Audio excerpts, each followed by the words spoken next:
it's Tap In with T-Vish and Miss Dean Network. Oh, man, and we got the man, the myth, the legend.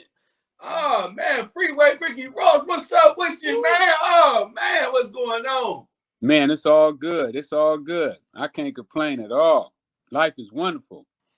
Man, there's so much to talk to. We honored to have you here. Honored to have you. Real legend. You know what I'm saying? For sure. Glad to be here. Glad to be here. For sure. Man, we love to give our flowers up early, man. You really did a lot for the culture, man, and put down roots. California did your thing. Man, first off, I want to say Freeway Ricky Ross. How you get the name Freeway Ricky Ross? Man, that's a long story. I stayed by the freeway when I was growing up, and in our neighborhood was quite a few Ricks. You know, there was a silver-tooth Rick, a fat Rick, and I became Rick that stayed by the freeway. Ain't that son? But you know, I never guessed that. I heard that before. Your name is so famous because we have a rapper named Freeway. Yeah. Then we have a rapper named Rick Ross. Yeah. I mean, you so much of a legend that two rappers split your name up and used them. You know what I'm saying? See how many fingers I got up? Yeah. 4. That's 4 rappers have used my name. Yeah. That's crazy. Yeah. You know, we have Freeway Rich out of Kansas City who had got to be pretty popular too down in that area. He's called Rich the Factor now. Yeah, I'm hip to Rich the Factor. And out of Cincinnati, it was the Freeway Boys. Mm-hmm. Yeah, then you got Freeway from Philadelphia Free, and you got that's my man. Right. Then you got Rick Ross. I would ask a couple questions, but I think everybody, with that reaction, I think you didn't kind of say it all. I'm going to say this. I know it got to be hard for you with a man wearing your name, making money off your name, and wearing your name. I was just talking to my wife. This is my wife right here. I was just talking to her before we started. I said, man, if somebody took my name and made money off of it, and that would be hard for me. You know what I mean? Yeah. I mean, you know, it when you think about it's fucked up, you know, especially when he's done so well with the name. Yeah. And he had a decency to reach back. You know, is that the big part about it though? Not to cut you off, but is that the big part? Because a lot of people do this sometimes. You know, like they'll take a song, they'll take a name, but they always pay homage to the big homie. Is that where the problem lies? Is it the lack of respect and communication? Absolutely. I mean, you know, respect is everything. You know how many people gotten killed because they disrespected somebody? You know, I just come from talking to some of the guys that work on the TV series Snowfall. Yeah. And you know, I got a new podcast called After the Snow where I analyze. I've been analyzing the show, and I see them doing a lot of violent stuff in the show, but with no purpose. And what I've learned through my life is that most of the people in the ghetto that get killed, it was because they disrespected somebody. It might have been over $1, but it wasn't about the money. It was facts. It was the disrespect. Right. And in our neighborhood and in our community, you know, we're really high on respecting and disrespecting. So how do you feel about hip hop? Because I asked you this because hip hop likes to mimic your real life a lot. So how do you feel about hip hop? Well, you know, I love hip hop. It's a little disappointing though, you know, because when I fell in love with hip hop, you know, I fell in love with dudes who we call street poets, like Sugar Hill Gang.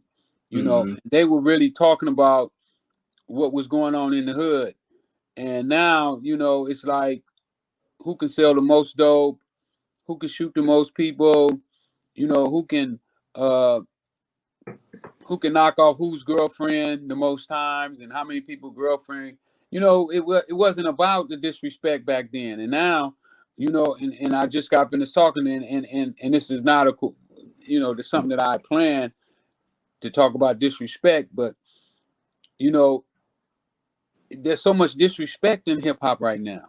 You know, it's all who can disrespect the most people, who can be the most what's the word I'm looking for? Ignorant. Yeah, that's a good word. So I don't listen to hip hop at all. You know, people ask me, "Do you have a favorite?" No, I don't have a favorite rapper. I don't know. It's just not there. It's not something that I feel is attractive or something that I would want my kids to participate in. Right. You know, it's unfortunate though, because you know it's so big in our culture. But I understand where it's so much corruption and so much just misguidance throughout the music that makes you want to just, I can't. At some point, you disconnect. So exactly. I get exactly where you're coming from. Man, I got so many questions. Wait, let's dig into this though. Go ahead. So you speaking on big on respect. You were born and raised in Los Angeles, California? Right. No, I was born in Texas. I moved to California when I was like 3 years old, maybe 4. Okay. So for the most of your life, majority of your life, you was basically California. I'm Californian all the way. Right. Okay. And so around this time, you know that song, I love LA. What they say, what Pac say, to live and die in LA. No, we don't want to die. No, we don't want to die.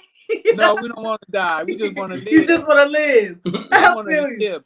You know, when I was in jail, I was doing a lot of soul searching, and you know, and people talk about dying, and I say, no, I don't want to die. I want to live. I want to save lives. You know, I want to keep people living. I don't want to kill nobody. You know, I don't want to be a part of no killing. I want to be a part of saving lives, of uplifting and building and rehabilitating. But you know what? I'm not really surprised to hear you say that, because you was a hustler. You was hustling. A lot of people that's trying to get to the money ain't really trying to get to the mess. And I feel like that's also the misconception between a lot of people. They feel like you gotta be the toughest, but really it ain't no money in being the toughest. No, it's not. It's not. You're gonna get a lot of knots and bruises. Right, exactly. Those I don't want. I don't want knots and bruises. Hey, give me love and affection. Right, I feel that, and I respect that. Now we did our research on you. They say you the richest black man that ever did any organized crime. You know what I mean? Ever. They got you as that. But let's just take that in for a minute. Like, that's crazy to me. I ain't even gonna lie. Like that. When I looked at the numbers, I was like, man, it was hard. If I would have knew, but I knew not this one. Well, you know, I had a young attorney that used to hang out with me every day. Smart as hell. His name is Antonio Moore. He did a thing on the Super Bowl as well. I mean, he's just crazy with numbers and research.